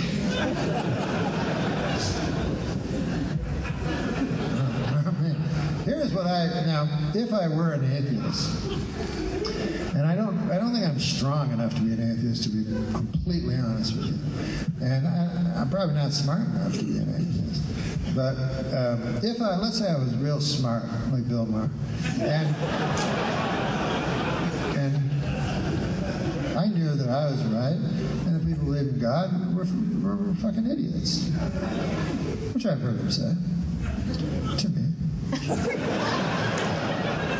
This is what I would not do were I an atheist. I don't know what I would do, because I don't know. I mean, I can't imagine it. I guess I'd probably just wake up, eat my cat chocula, watch First Take and eat some more cat chocolate, think about where I was going to eat that night. Wonder if I'd ever lie down with a lady again in my life. And go to sleep, and the same thing happening. But here's the thing I would never do, and because I think even if, and of course there is no God, we know that, but even though I know there's no God, right? Why would I try to get someone else to join me in that belief? Like that to me seems.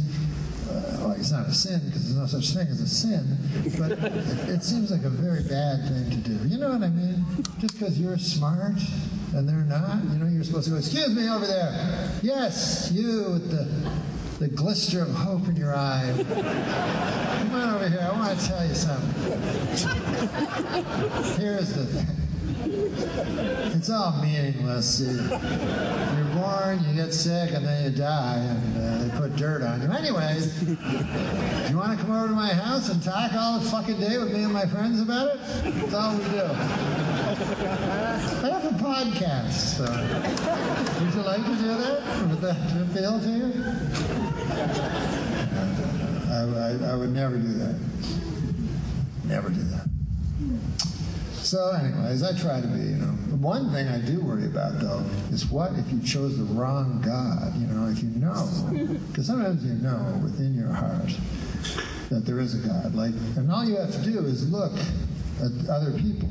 Now, if you look into their eyes, you can either see just glass, or you can see what I see. I see an eternal being, an immortal being. And look in someone's eyes sometime, and you'll know what I'm talking about. But let's say you chose, there's a God, but you chose the wrong one. You know what I mean? And then you die, and then you're like, oh! It's you. I thought it was the other guy.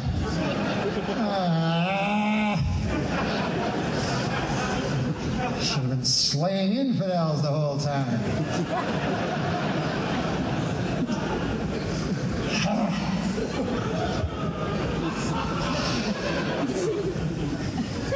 Just smile. Just smile. Like a lot of people go, hey, why do Christians have to shove everything down everybody's throat, you know? It's because it says that in the Bible, you know, to go and tell other people so they can, you know, have, you know, heaven too. But nobody wants to. Like, you know, you'd like to be invited to a party again. You know, you don't want to fucking be the guy. It's just, usually I don't do it. I just take the risk, you know. If it was up to me, I wouldn't care. Like, my version of heaven would be I'd be up in heaven, and I'd watch all my friends getting raped by the devil for all of eternity. That'd be part of the fun for me, huh?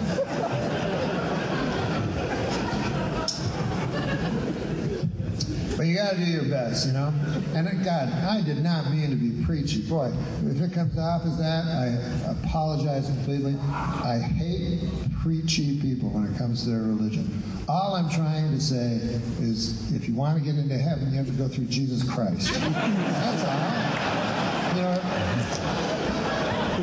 if you consider that preaching, what can I say?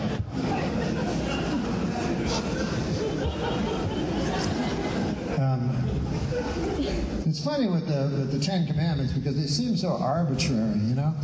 Like some of them seem easy, right? Like, thou shalt not kill. Come on, man. You can get through life without killing some motherfucker. God damn. Does that make you such a great person? Well, hey, I didn't kill anybody. Oh, come on in. Here's your fucking eternal life. It's your word. You didn't kill anybody, right? No, I didn't. But then there's other more nuanced ones that are very difficult, like coveting. This is one that always, you know, I go, oh, how can I not covet?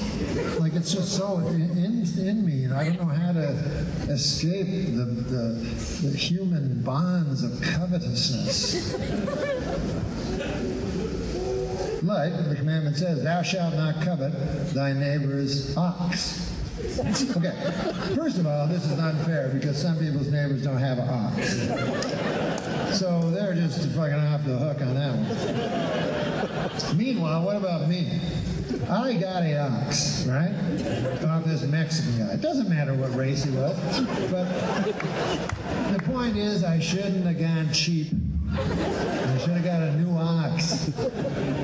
So I get the fucking thing, and then it's all like matted fur, like scraggly from an old ox and shit. And then he's got like a hump on his shoulders. I'm like, oh, what the fuck? So I phoned the Mexican guy. I'm like, what the fuck is it? He's like, he's got bursitis. I'm like, ah!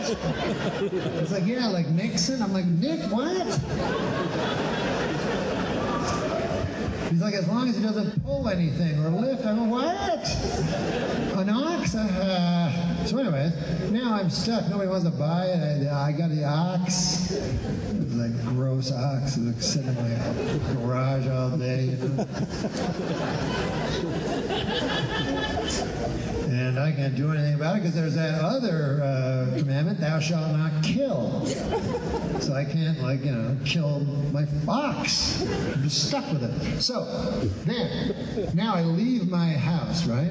And I walk down to the corner store, and my neighbor, his garage door is open. What a surprise. And what's in his garage?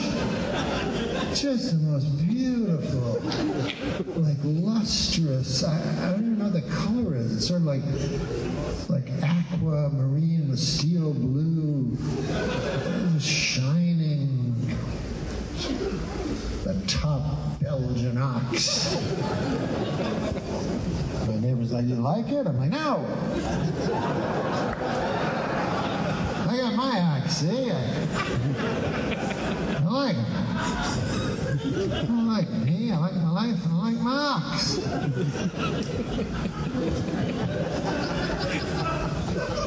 I'll be honest with you. It's funny, you know, it doesn't matter if Jesus Christ historically lived or not, as to his divinity. I mean, obviously, if he never lived, he wasn't divine.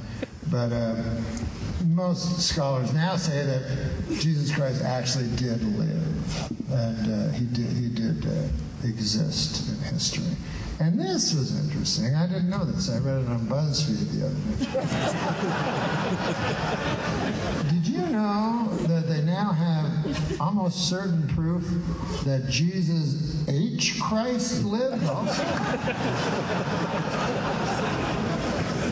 I never heard of that.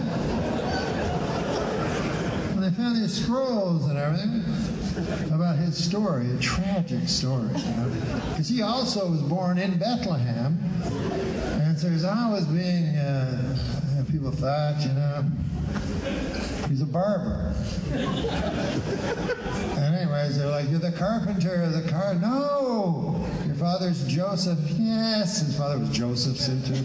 So everybody's like, oh, let me touch the hem of your robe, master. He's like, just get out of here. It's the other guy. It's not me. Harold, I'm Harold. Why doesn't Harold catch on? Why do you always have to call me Jesus? Anyways, in an ironic thing, and I think it's ironic. I don't like saying ironic because every time I do, people go, that's not ironic. But this may be ironic. Jesus H. Christ met his demise because a whole bunch of fucking lepers followed him up a hill. He's like, get away, get away. And they're all touching him, and then he becomes a leper. And then he tries to find Jesus Christ. He can't fucking find him. He dies of leprosy. And in his last moment, he goes, fuck you, Jesus. And so now he has to go to hell. It's just a terrible, terrible story. And I'm glad they kept it out of the Bible.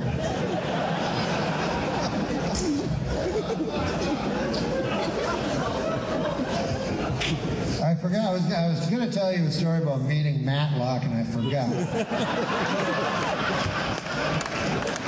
So now I will, but I'm telling you, it's really fucking late.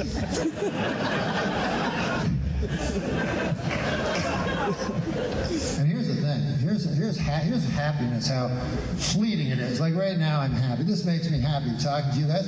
What a crowd you guys are. You're like wonderful, beautiful crowd. You know what I mean? Thank you very much. And thanks for coming. Because I know that you have many choices. I don't know what I was going to say. There you have many choices in air travel.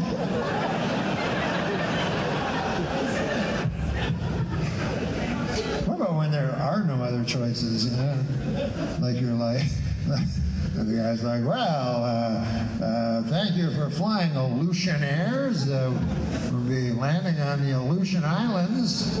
We know there's many different choices. You're like, no other choices.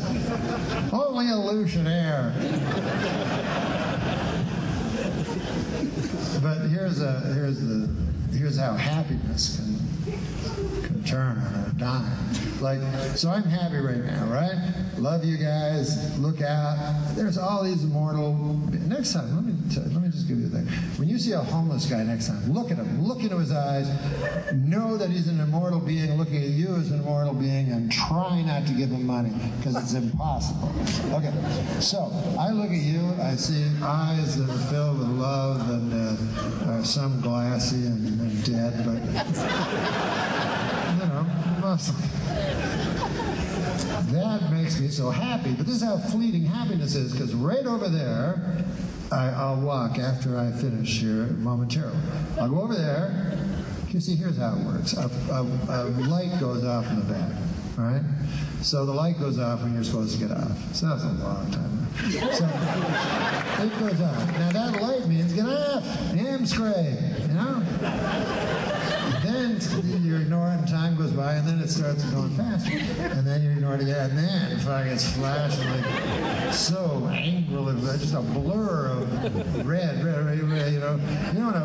when a blur is so much that it actually seems like it has no space in between it, like it's just a blur, whatever.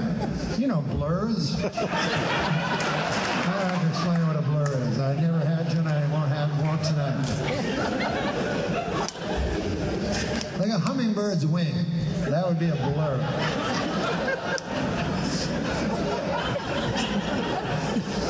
Or what about, have you ever seen a lady's forefinger when she's lying down upon herself?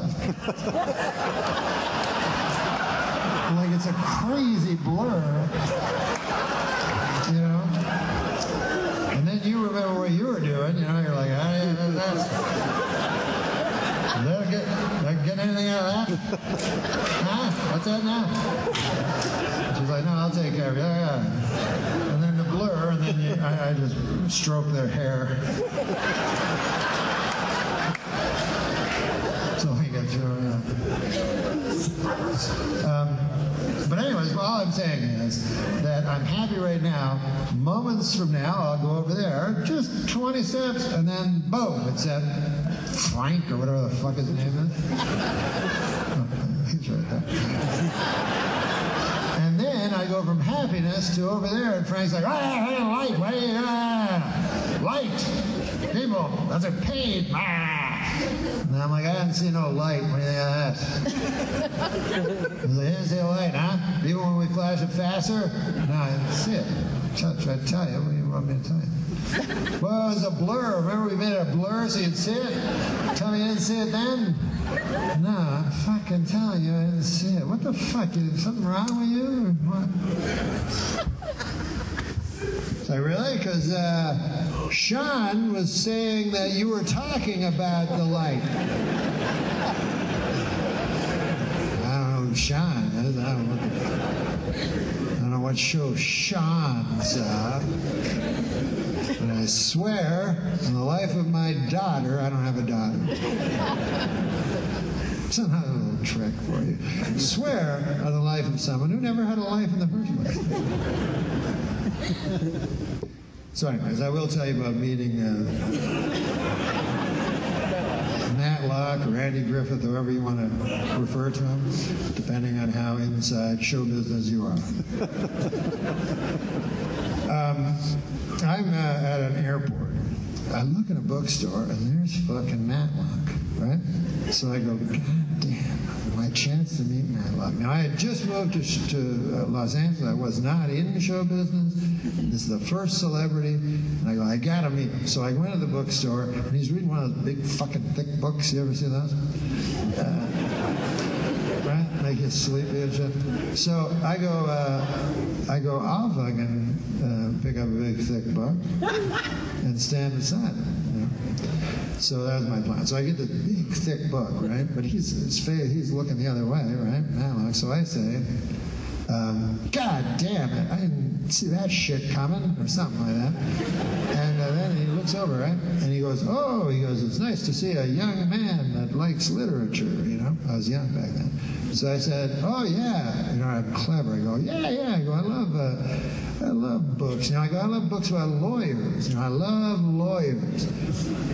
Whether they be in a book or in real life at the courthouse, or, you know, on the TV, I don't care. I like TV lawyers also, you know, like, I like, and then I looked at him, right? And then my throat gets all dry, and we get like that, like, and I started sweating, and it wasn't Matlock. He was just some fucking old man. I never would have talked to him in a million years. Who's going to talk to an old man? The books are... Anyways, whatever. But I will tell you this. Not a day goes by that I don't think about that old man and how much I hate his fucking guts. Let's be honest with you. I'm going to tell you now the funniest joke ever. I made it up, and you can tell it to your friends. And it's a joke. It's an actual joke. You know, where you go like a guy, like a lawyer bar, you know, people got, and then they, jokes, right? I'm saying it's not like a stand-up joke where you can't use it, where next day, you can't go in to work the next day and go, hey, what about cats? It's got to be a joke. So I have a joke. First joke I ever made up in my whole fucking life. It's the best one. Oh, before that, I was going to tell you one thing. Because I'm kind kind of proud of it. It's a good thing I did. Not yet, but I'm in the process of doing it. I've been blessed because when I was in grade 4, I had 4 friends, right? Richard, Randy, Babin, and me. Now, Babin became, we all went our separate ways in life, but we stayed friends, which was marvelous. And Babin grew bigger and bigger, fatter and fatter and fatter. And he became morbidly obese. It's a disease. And like the guys you see on the TV, like literally that big. That's the weight he has reached now. 586 pounds. That's what he was last Tuesday. 586 pounds. So anyways, now he wants help. He's really serious about it. So we all got on the phone, me and Richard and Randy, and we said, we got to do this for Babin. And then Randy's like, we're all 100% behind him, right? And I try to never bear false witness. So I said, yeah, 99, something like that. And then he's like, why not 100? But whatever. I don't like to... Like, a little tiny part of me wants him to gain 14 pounds. I can't help it. I can't help it. I can't help it. I can't help it. You know? Where God resides, the devil hides. I just made that up. See, there's a wise thing. There's a wise thing that I just made up. But because I made it up, fucking nobody will, you know. If I go, hey, I thought something wise. Where God resides, the devil hides. Everybody go, well, you're fucking retarded. That doesn't mean nothing. Because I'm saying it. But if I said, oh, as Winston Churchill said, where God resides, the devil hides, people go, God damn, that's smart. And I go, it's me. And they go, I don't like it anymore. And then it was really wise. They just attribute it to Churchill anyway, and you're just a fucking guy. Anonymous. You're anonymous. Imagine that. Imagine reading it and go, that's me. I said that to fucking Richard like 10 years ago, and now it's on a cup. Fucking anonymous. So I want to help my friend, right? He's 586 pounds. But anyways, he said this thing to me that struck me as odd or funny. He said, you wouldn't know it now, Norm, but you know, at one point in my life I was 130 pounds. And I said, no, I believe that. I believe your every weight up to 586 pounds. Now, I didn't take advanced math for 12 years to be made a sap of by this guy. So here is the greatest joke ever, okay? So you remember this, because it's easy to fuck up this joke. You tell people, God damn, people be laughing like crazy. Here it is, my little gift to you. And then I'll race over there and get yelled at. So here it is. A woman says to her husband, honey, does my ass look fat in these jeans? And the husband says, okay, listen, I'm going to tell you the truth, but you have to promise not to get mad at me no matter what I say. She goes, I promise. He goes, okay, I'm fucking your sister. All right, God bless you, everybody. I broke the mic. All right. These guys.